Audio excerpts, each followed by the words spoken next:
তো এই মুহূর্তে পশ্চিমবঙ্গের জেলা আদালতে নতুন কর্মী নিয়োগের জন্য বিজ্ঞপ্তি প্রকাশিত হয়ে গেছে, যেখানে সম্পূর্ণ অফলাইনে আপনাদের আবেদন করতে হবে এবং এখানে আপনারা শুধুমাত্র মাধ্যমিক পাস যোগ্যতা থাকলে আবেদন করার সুযোগ পাচ্ছেন। তো খুবই গুরুত্বপূর্ণ একটি পোস্টে নিয়োগের জন্য এই মুহূর্তে বিজ্ঞপ্তি প্রকাশিত হয়েছে। আপনারা যদি অ্যাপ্লাই করতে চান, ইন্টারেস্টেড থাকেন, তাহলে ভিডিওটি একটু না কেটে সম্পূর্ণ দেখার চেষ্টা করবেন।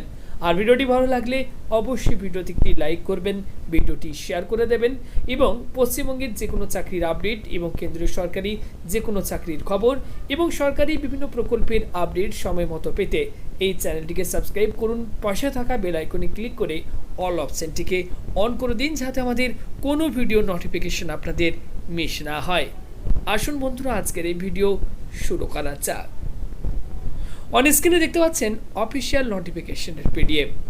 এই বিজ্ঞপ্তি প্রকাশিত হয়েছে। অন স্ক্রিনে আপনারা দেখতেই পাচ্ছেন অফিস অফ দ্য ডিস্ট্রিক্ট জাজ মালদা কাম ডিস্ট্রিক্ট রিক্রুটমেন্ট কমিটি মালদা, অর্থাৎ এই মুহূর্তে কিন্তু মালদা জেলা আদালতে নিয়োগের জন্য এই বিজ্ঞপ্তি প্রকাশিত হয়েছে। তবে আপনারা রাজ্যের যে কোনো জেলা থেকে চাইলে এখানে কিন্তু অ্যাপ্লাই করতে পারবেন। এখানে এমপ্লয়মেন্ট নোটিফিকেশন নাম্বারটি দেখতে পাচ্ছেন মেনশন করা রয়েছে এবং বিজ্ঞপ্তি কবে প্রকাশিত হয়েছে সেই ডেটটিও দেখতে পাচ্ছেন এখানে কিন্তু বলে দেওয়া হয়েছে।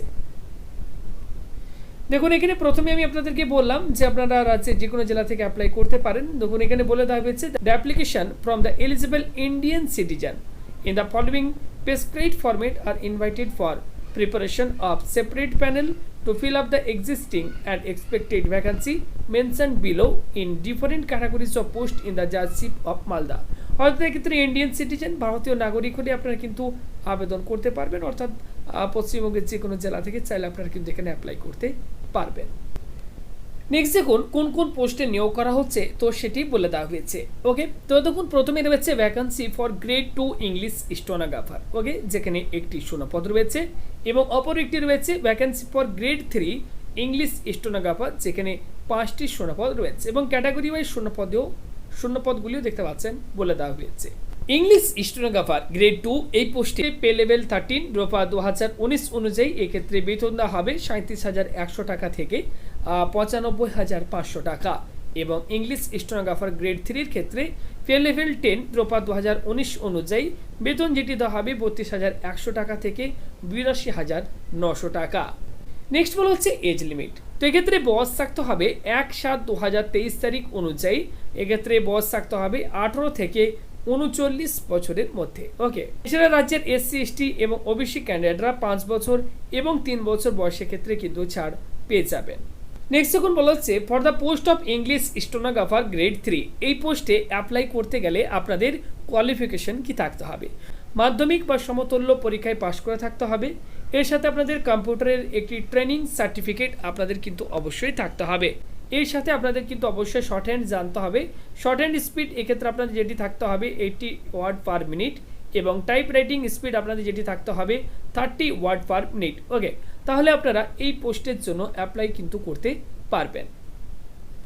নেক্সট হচ্ছে গ্রেড 3 স্টেনোগ্রাফার গ্রেড 2 এই পোস্টে আপনারা অ্যাপ্লাই করতে চাইলে আপনাদের কোয়ালিফিকেশন যেটি থাকতে হবে যে কোনো রিকগনাইজড ইউনিভার্সিটি থেকে আপনাদের ব্যাচেলার্স ডিগ্রি অর্থাৎ গ্র্যাজুয়েশন পাস করে থাকতে হবে।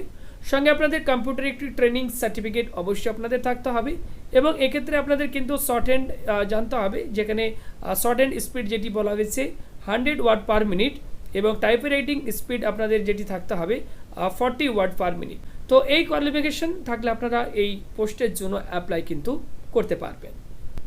নেক্সট দেখুন, এক্ষেত্রে বলা হচ্ছে এক্সামিনেশন ফিজ। তো আপনাদেরকে বলে রাখি এক্ষেত্রে এক্সাম ফিজটা কিন্তু অনেকটাই বেশি রয়েছে। দেখতে পাচ্ছেন English stenographer grade 2 and grade 3 এর ক্ষেত্রে আনরিজার্ভড অ্যান্ড আদার্স ক্যাটাগরি প্রার্থীদেরকে অ্যাপ্লিকেশন ফি যেটি দিতে হবে 800 টাকা এবং শিডিউল কাস্ট, শিডিউল ট্রাইব এবং PH ক্যান্ডিডেটদের ক্ষেত্রে অ্যাপ্লিকেশন ফি যেটি রয়েছে 600 টাকা।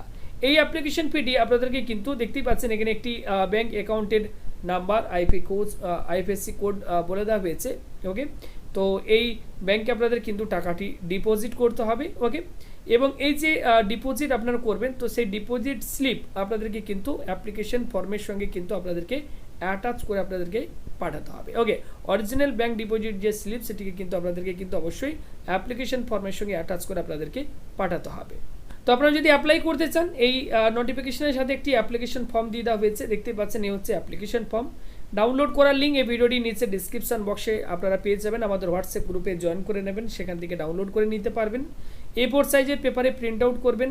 এই ফর্মটিকে আপনারা প্রত্যেকেই মনোযোগ সহকারে ফিল আপ করবেন। অ্যাপ্লিকেশন ফর্মটি সঠিকভাবে ফিল আপ করার পর এর সাথে আপনাদের প্রত্যেকটি প্রয়োজনীয় ডকুমেন্ট সার্টিফিকেটের xerox with self attested copy আপনারা অ্যাটাচ করবেন এবং আপনার যে অ্যাপ্লিকেশন ফিটি জমা করবেন তো সেই ব্যাংক ডিপোজিট স্লিপ সেটির অরিজিনাল কপিও কিন্তু আপনাদেরকে এই অ্যাপ্লিকেশন ফর্মের সঙ্গে কিন্তু আপনাদেরকে অ্যাটাচ কিন্তু করতে হবে। ওকে, একটি খামের ভেতর ভরবেন, সেই খামের উপর অবশ্যই আপনারা মেনশন করে দেবেন আপনারা কোন পোস্টের জন্য আবেদন করছেন এবং এই অ্যাপ্লিকেশন ফর্মটি আপনাদেরকে যে ঠিকানায় পাঠাতে হবে প্রত্যেকে আপনারা নোট করে নিন। The application is to be addressed to the chairman, District Recruitment Committee, Malda Jalsi, Post and District Malda, pin number 732101 West Bengal. Okay, তো আপনারা অ্যাপ্লিকেশন ফর্মটি পাঠিয়ে দিতে পারেন স্পিড পোস্ট, অর্ডিনারি পোস্ট বা রেজিস্টার্ড পোস্টের মাধ্যমে। ওকে, এছাড়া কুরিয়ারের মাধ্যমে আপনারা পাঠিয়ে দিতে পারেন। এক্ষেত্রে আবেদন দেখতেই পাচ্ছেন 12/9/2023 তারিখ থেকে শুরু হয়ে গেছে। লাস্ট ডেট হয়েছে 12/10/2023 তারিখ। এই সময়ের আগে আপনাদের আবেদনপত্রটি নির্দিষ্ট ঠিকানায় কিন্তু পৌঁছতে হবে। ওকে, এছাড়া চাইলে আপনারা সরাসরি কিন্তু অফিসের ঠিকানায় গিয়ে সেক্ষেত্রে আপনারা ড্রপ বক্সে গিয়ে আবেদনপত্রটিকে আপনারা কিন্তু ড্রপ করে আসতে পারেন। ওকে, তো আপনাদের কি বলবো, আবেদন করার পূর্বে আপনারা অবশ্যই নোটিফিকেশনটি ডাউনলোড করুন। আপনারা আরও ডিটেলসে এই নোটিফিকেশন থেকে বিস্তারিতভাবে পড়ে বুঝে তারপরেই আপনারা কিন্তু আবেদন করবেন। শুধুমাত্র বেসিক ইনফরমেশনগুলি আমি আপনাদের সাথে শেয়ার করলাম। আবেদন করার পূর্বে আপনারা কিন্তু অবশ্যই প্রত্যেকটা ডিটেলস আগে নিজেরা ভালোভাবে পড়ে বুঝে তারপরেই আবেদন করবেন, কারণ এখানে কিন্তু অ্যাপ্লিকেশন ফিটা অনেকটাই বেশি রয়েছে। তাই আবেদন করার পূর্বে আপনারা সমস্ত কিছু ভালোভাবে জেনে বুঝে এবং সমস্ত ডিটেলস নিজেরা ভালোভাবে পড়ে তারপরেই কিন্তু আবেদন করবেন।